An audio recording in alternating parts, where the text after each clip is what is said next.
할렐루야, 반갑습니다. 무교 성령 집회 영상 메시지로 우리 성도님들과 함께 은혜의 말씀을 나누고 함께 기도하기를 원합니다. 코로나 확산이 또 더 심해지고 있어서 수도권은 좀 2단계로 접어들었습니다. 무교 성령 집회를 아마 내년에 하게 되더라도 지금은 현실적으로는 한 달에 한 번 정도 대면 예배, 대면 집회로 하면 좋을 것 같습니다. 그리고 또 영상 메시지는 이렇게 함께 나누도록 하겠습니다. 오늘 예수 영접의 영이신 성령님에 대해서 함께 나누는데요. 본문 말씀은 창세기 15장 1절에서 6절 말씀을 먼저 제가 봉독합니다. 창세기 15장 1절에서 6절. 이후에 여호와의 말씀이 환상 중에 아브라함에게 임하여 이르시되 아브라함아 두려워하지 말라. 나는 내 방패요 너의 지극히 큰 상급이니라. 아브라함이 이르되 주 여호와여 무엇을 내게 주시려 하나이까. 나는 자식이 없사오니 나의 상속자는 이 다메섹 사람 엘리에셀이니이다. 아브라함이 또 이르되 주께서 내게 씨를 주지 아니하셨으니 내 집에서 길린 자가 내 상속자가 될 것이니이다. 여호와의 말씀이 그에게 임하여 이르시되 그 사람이 내 상속자가 아니라 내 몸에서 날 자가 내 상속자가 되리라 하시고 그를 이끌고 밖으로 나가 이르시되 하늘을 우러러 무뼈를 셀 수 있나 보라. 또 그에게 이르시되 내 자손이 이와 같으리라. 아브라함이 여호와를 믿으니 여호와께서 이를 그의 의로 여기시고. 아멘. 우리가 익히 잘 아는 본문 말씀입니다. 하나님께서는 아브라함과 영원한 언약을 맺으셨습니다. 처음 아브라함을 부르실 때부터 너는 복이 될지라, 복의 근원이 될지라 이렇게 약속하셨습니다. 아브라함을 통해서 많은 민족이 복을 받을 것을 약속해 주셨습니다.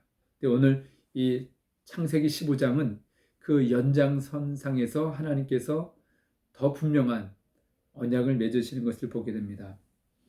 그의 몸에서 태어날 아들, 나중에 이삭이 되죠. 이삭이 약속의 자녀가 될 것인데 그를 거룩한 씨로 삼겠다고 말씀하십니다. 그 씨는 곧 상속자를 의미하죠. 그의 후손 가운데 우리가 성경 전체에서 보게 되면 아브라함의 후손, 또 아브라함의 아들 이삭의 후손 가운데 구원자를 보내주실 것을 하나님은 약속해 주셨습니다. 이것을 우리는 영원한 언약, 그리고 그 언약을 믿는 백성을 언약의 백성이라고 그렇게 부르고 있습니다. 아브라함이 이 언약을 주신 하나님을 믿었는데 하나님께서는 이 믿음을 아브라함의 의로 여기셨다고 오늘 성경은 6절 말씀에 기록하고 있습니다. 이것이 바로 성경 전체에서 우리에게 약속하신 칭의의 구원입니다. 우리에게 어떤 행함으로 말미암은 하나님께 의롭다고 인정받을 수 있는 그런 요소가 없습니다. 이것은 값없이 은혜로 받는 구원이죠. 이게 바로 기독교의 복음입니다. 이 구원은 참으로 놀라운 은혜입니다. 하나님의 엄청난 사랑이 이 약속에 숨겨져 있습니다. 오직 예수 그리스도를 영접함으로 얻는 의, 바로 구원의 은총입니다. 죄로 말미암아 영원한 형벌과 심판을 받을 수밖에 없는 모든 인류를 향하신 하나님의 구원 계획이 바로 아브라함의 후손 가운데 구원자를 보내주셔서 그 구원자가 곧 희생 제물이 되어 우리의 모든 죄를 짊어지시고 십자가의 죽으심으로 우리의 죄값을 대속하시고 우리는 그를 믿음으로 어떤 죄도 용서받을 뿐만 아니라 이제 예수님이 부활하심으로 말미암아 영원한 생명을 우리에게 확증적으로 주시고 이 십자가의 희생과 부활의 생명으로 우리는 예수 그리스도를 영접하는 사람들마다 하나님의 자녀가 되는 놀라운 권세를 얻을 수 있도록 은혜를 베풀어 주셨습니다. 그런데 이 언약을 믿는 믿음, 이 믿음이 곧 성령님의 역사라는 사실입니다. 오늘 여기에 초점을 맞춰서 우리가 성령님을 이해하고 그렇게 사모하기를 원합니다. 믿음으로 우리는 하나님의 자녀가 되었습니다. 그렇죠? 그래서 이미 그 사실을 알고 아브라함의 처음에 환상 가운데 임재하신 하나님께서 아브라함에게 말씀하십니다. 두려워하지 말라. 나는 너의 방패요 너의 지극히 큰 상급이라. 이렇게 말씀하셨습니다. 내가 너를 보호해 주겠다는 것입니다. 내가 너의 보호자가 되어 주겠다. 내가 너의 아비가 되어서 너의 상급이 되어 주겠다는 것입니다. 너의 모든 필요를 채워주시겠다는 것입니다. 이것이 하나님께서 아브라함에게 찾아오셔서 주신 말씀이에요. 이것은 아버지와 아들, 아버지와 딸의 관계에서 누릴 수 있는 복입니다. 아브라함이 그 아들 아브라함에게 그 아들 이삭을 주시겠다고 했을 때 오늘 말씀드렸지만 그 이삭은 상속자가 되고 이 상속은 그냥 단순한 상속이 아니라 우리에게 영원한 구원을 약속하는 그런 상속입니다. 그래서 그 아들 이삭의 후손 가운데서 하나님의 상속자이며 구원자인 예수 그리스도를 우리에게 약속하신 것입니다. 그 아들 예수 그리스도를 통해서 열방을 유업으로 주시겠다고 다윗 가운데 약속하셨습니다. 그게 시편 2편 8절의 노래입니다. 열방을 유업으로 주리니 예수 그리스도에게 열방을 유업으로 주리니 구하면 그 땅끝까지 내 소유가 이를 것이라고 약속해 주셨습니다. 또 그 자손이 아브라함의 자손 이삭으로 말미암은 약속의 자녀를 통해서 이어지는 이 구원받은 하나님의 백성이 하늘의 별과 같이 셀 수 없을 정도로 주시겠다고 약속하셨습니다. 이것은 바로 예수 그리스도를 통한 구원의 역사입니다. 뿐만 아니라 이제 아브라함의 후손들 히브리 민족 이스라엘 백성들이 야곱의 후손들이 가나안 땅을 차지할 것을 오늘 이 창세기 15장에는 약속해 주고 있습니다. 이 가나안 땅은 세상을 의미하죠. 그 약속을 아브라함은 믿었습니다. 이 믿음이 어떻게 가능할 수 있습니까? 이제 아브라함은 그 증거를 보여달라고 했을 때 하나님께서는 짐승의 희생을 통해서 그걸 다 쪼개게 되면 피가 흐르지 않습니까? 우리는 그 짐승의 희생 제사가 무엇을 의미하는지를 압니다. 그것은 일시적이고 그림자처럼 보여주는 건데 실체는 예수 그리스도의 십자가의 희생이죠. 그를 통해서 우리는 놀라운 구원의 은혜를 이미 입었습니다. 그런데 이것이 바로 성령님의 역사라는 것입니다. 이 믿음의 고백, 아브라함이 여호와를 믿으니 그 믿음을 의로 여기셨다고 하는 놀라운 성령님의 역사인 것을 우리가 깨닫기 원합니다. 왜 성령님의 역사인가? 하나님의 언약 되시는 영원한 생명의 언약 되시는 예수 그리스도를 나의 주님, 나의 하나님으로 고백하고 그분을 내 인생의 중심에 영접할 수 있도록 지금도 역사하고 계시는 분이 성령 하나님이십니다. 바로 아브라함의 이 고백은 성령님의 역사란 것을 신약 성경을 통해서 우리는 분명하게 깨닫게 됩니다. 그래서 신약의 고린도 전서 12장 3절 말씀을 제가 읽어드리겠습니다. 성령님이 아니면 예수 그리스도를 주님이라고 하나님이라고 고백할 수 없다는 것입니다. 아브라함의 이 믿음은 곧 그의 아들을 통해서 상속자 구원자를 보내시겠다는 하나님의 언약을 믿었는데 바로 예수 그리스도를 구주로 영접하는 것과 동일한 고백이라는 것입니다. 그 믿음의 고백을 하나님께서 의롭게 여기시고 구원하신다는 것입니다. 고린도전서 12장 3절 말씀에 그러므로 내가 너에게 알리노니 하나님의 영으로 말하는 자는 누구든지 예수를 저주할 자라 하지 아니하고 또 성령으로 아니하고는 누구든지 예수를 주시라 할 수 없느니라. 할렐루야. 성령님이 아니시면 누구도 예수님을 나의 주님, 나의 하나님으로 영접할 수 없다는 사실을 이 고린도전서 12장 3절에 말씀해 주고 있습니다. 여러분, 예수 그리스도를 나의 주님으로 내 인생의 중심에 그렇게 영접하시고 모셨습니까?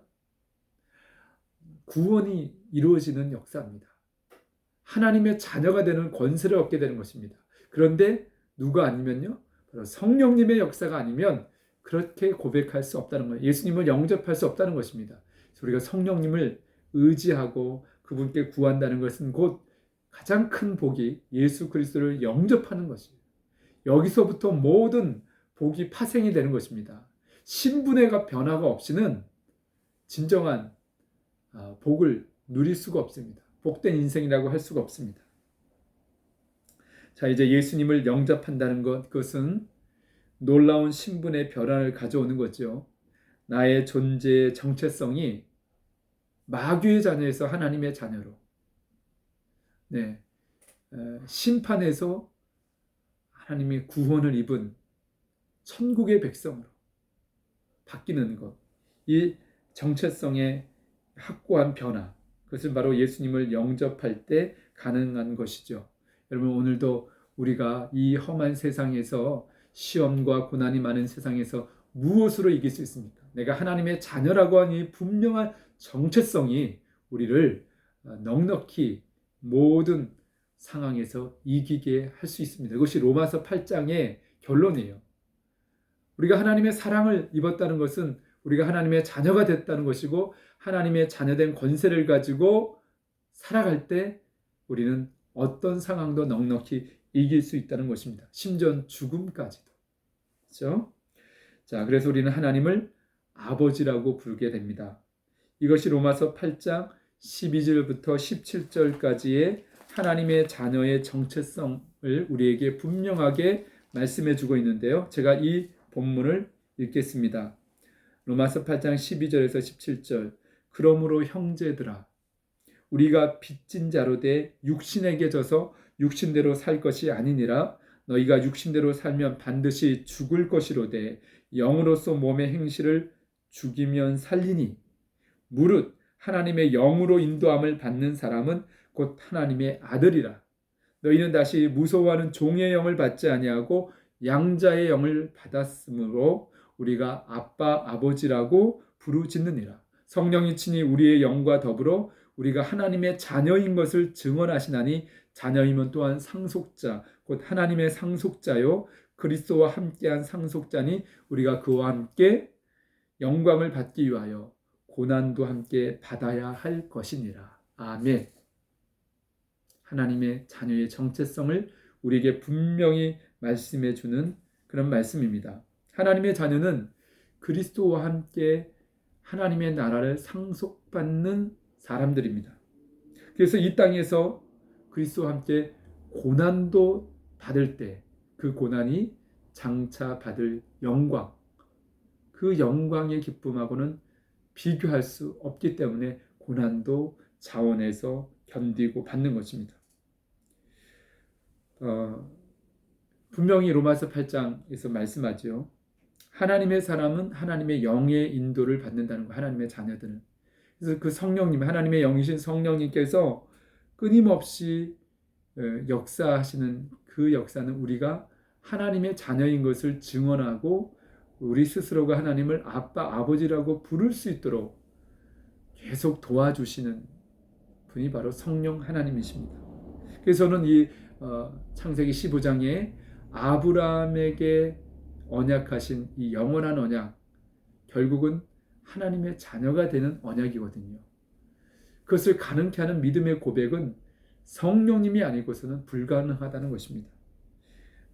이제 바울은 로마서 9장에서 자신의 동족, 친척이 예수 그리스도를 영접하지 않음에 인해서 마음에 그치지 않는 고통이 있음을 호소하고 있습니다. 예수님을 영접해야 되는데 오늘 예수님을 저주하고 배척하는 거예요. 그들은 하나님을 아는 이들이었습니다.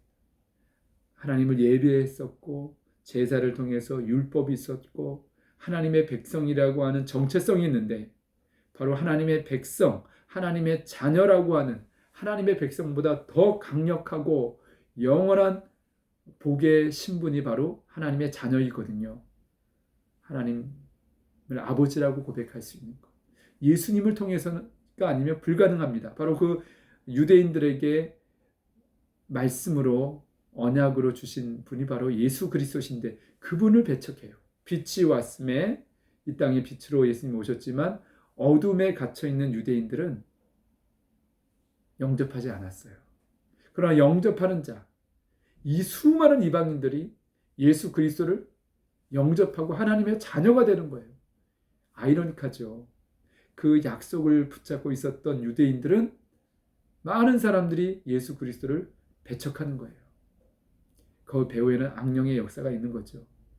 율법으로 말미암아 그 율법의 행함으로 구원받을 수 있을 거라고 하는 의롭게 될 수 있을 거라는 이 교만, 이 자만, 이것을 깨달아야 되는데 그것이 무너지고 오직 우리는 예수 그리스도로 말미암은 이 복음의 의, 이 구원의 은혜가 아니고서는 용서받지 못하고 구원받지 못한다고 하는 이 하나님의 은혜를 깨달아야 되는데 그렇지 못하고 있는 동족 이스라엘, 그의 골육의 친척들로 인해서 바울은 복음을 믿고 있는 이 바울은 말할 수 없는 양심의 고통을 호소하게 됩니다.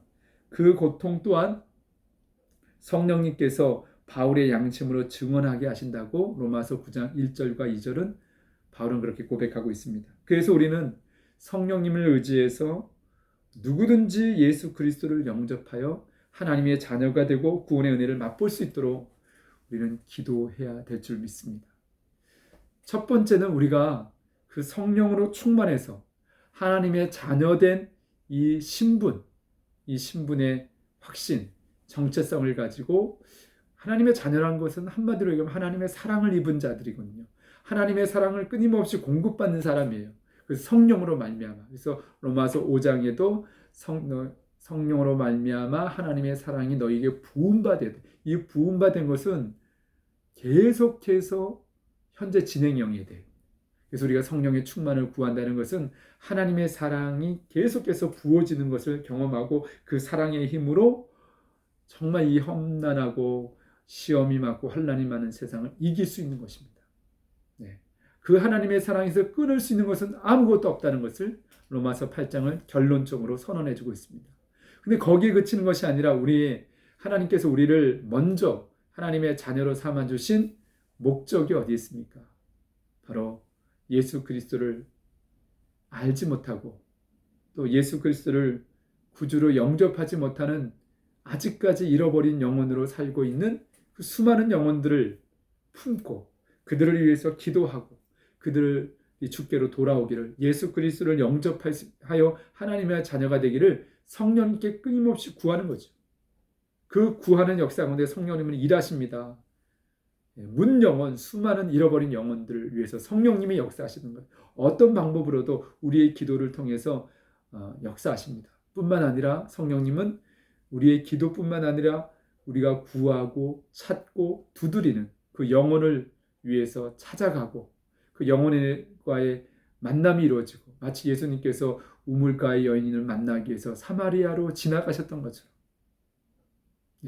때로는 기다리는 거예요. 찾아오는 니고데모를 기다리시는 예수님의 그 열정.